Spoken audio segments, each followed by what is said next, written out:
Ang mabuting balita ng Panginoon, ayon kay San Lucas.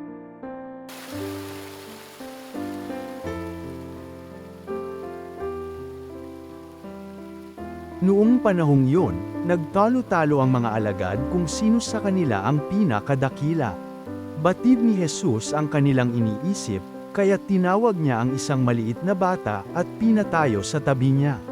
At sinabi niya sa kanila, ang sino mang tumatanggap sa batang ito alang-alang sa akin ay tumatanggap sa akin, at sino mang tumatanggap sa akin ay tumatanggap sa nagsugo sa akin.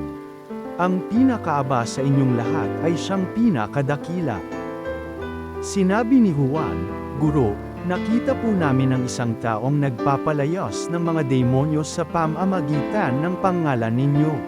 Pinagbawalan namin siya sapagkat siya'y hindi natin kasamahan. Ngunit sinabi ni Jesus, huwag ninyo siyang pagbawalan, sapagkat ang hindi laban sa atin ay kapanig natin. Ang mabuting balita ng Panginoon.